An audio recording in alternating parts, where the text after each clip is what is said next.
Good morning সবাইকে। আমি মল্লিকা মালদা জেলার ছোট্ট একটি গ্রাম থেকে। কেমন আছো তোমরা সবাই জানিও। আর তোমাদের সবাইকে বিজে মল্লিকা ব্লগে অনেক অনেক স্বাগত জানাই। নতুন একটি দিন, নতুন একটি সকাল এবং নতুন একটি ভিডিও নিয়ে চলে এসেছি তোমাদের সামনে।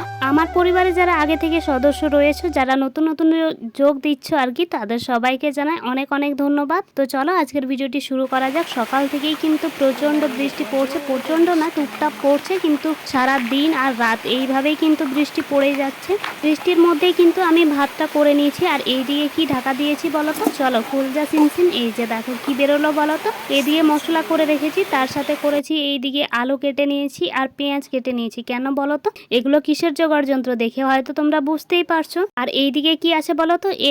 এটাতে আবার কিছু নেই, এটা আবার কেমন হলো? তারপরে এইদিকে দেখো ভাতটা বললাম না হয়ে গেছে, তো ভাত সাথে কিন্তু পটল ভাজা হয়ে গেছে। আচ্ছা, তোমাদের নতুন জামা পরতে কেমন লাগে? নতুন যে কোনো কিছুই, শুধু জামা বলে নয়, আমার তো মনে হয় যে আমি কখন পরবো ঠিক তেমনটাই। আজকে নতুন নাইটিটা বের করলাম না, ভীষণই ভালো লাগছিল। কখন তোমাদেরকে দেখাবো এমনটাই মনে হচ্ছিল। শুধু একটু সিনেম্যাটিক করে নিয়েছিলাম এখানে, জানি না তোমাদের কেমন লাগবে, কিন্তু আমি নিজের মতো করে এডিটিং এর চেষ্টা করছিলাম। জামা বলো বা যে কোনো জিনিস যতক্ষণ না ব্যবহার করব, মনের মধ্যে একটা খচখচ চলতে থাকে, কবে যে পরবো, কবে যে ব্যবহার করব আর কি, যে কোনো জিনিস সেই রকমটাই লাগে। এদিকে দেখো আমি ভিডিও করতে করতে দেখি বরমশাই চলে এসেছে। তাই গিয়েছিল বলো তো, ওই আম বিক্রি করতে নিয়ে গেছিল। আর এইদিকে দেখো অনেক কটা বাজার ছিল না বাড়িতে, যেগুলো আমাকে ফোন করে জিজ্ঞেস করে নিয়েছিল, আর আমি বলে দেওয়াতে সবটা কিন্তু নিয়ে চলে এসেছে। সাথে আমার জন্য খাবার নিয়েছে, পরোটা তরকারি, আর সাথে কিন্তু অনেকগুলো মাংস নিয়েছে, কারণ ওই দেওয়ার মশাই তাদের জন্য আর আমাদের জন্য। আর এইদিকে তার জন্য আগে জল বের করে নিচ্ছি। এই কাক ভোরে ঘুম থেকে উঠেই কিন্তু বেরিয়ে পড়েছিল। টুপুর টাপার বৃষ্টি পড়ছিল, তবু সেইভাবেই কিন্তু বেরিয়ে পড়েছিল। তারপর এইদিকে বসে পড়লো, হাতে জলটা ধরিয়ে দিলাম। আর এইদিকে দেওয়ারকে বললাম যে তুমি বরং এটাকে ভাগাভাগি কর। তো যেই বলা সেই কাজ, সে তার কাজে লেগে পড়েছে। আর ছোট হলে কি হবে, সে এসব কাজে কিন্তু ভীষণ পড়ে। আর বড়মশাই না, তারা কিন্তু দুজন মিলে গিয়েছিল আজকে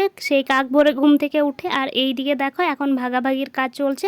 আর লেগ পিসটা নিয়ে এসেছে, সে নাকি খাবে, তো সেই কারণে, না হলে সেই রকম ভাবে কিন্তু লেগ পিস আনা হয় না বাড়িতে। আজকে খেতে হয়েছে দেখে লেগ পিসটা নিয়ে এসেছে। টুকিটাকি বাজারের জন্য কিন্তু এইরকম আমটাম বিক্রি করতে বা অন্যান্য কাজগুলো করে থাকতেই হয়। তারপর এইদিকে আমি আমার খাবারটা বের করে নিলাম। তো এইদিকে বললাম যে ঠিক আছে, আগে তুমি খেয়ে দেখো কেমন লাগছে খেতে। সে বলল যে ভীষণই ভালো হয়েছে, কারণ এটা যে আগের বার নিয়ে এসেছিল একই দোকান থেকে না, এটা আলাদা দোকান থেকে নিয়ে। তারপর এইদিকে দেখো এখন আমার পালা, আমাকে দিচ্ছে খাইয়ে, কারণ আমি তো তার হাত থেকে না খেলে তো হয় না। সকাল থেকে কোনো কাজকর্ম বা কোনো কিছু তেমন একটা তোমাদের সাথে শেয়ার করলাম না, কারণ কারেন্টের খুব প্রবলেম। বৃষ্টি পড়লে তো জানো গ্রামের দিকে খুব একটা কারেন্ট থাকে না, তো সেই কারণে কিন্তু চার্জের প্রবলেম। তো জানি না কতদিন এইভাবে চলতে থাকবে, আর তোমাদের সাথে ঠিক মতো আমি কোনো ভিডিও শেয়ার করতে পারবো কি পারবো না। আর এইদিকে দেখো আমার রান্নাটা কিন্তু কমপ্লিট হয়ে গেছে।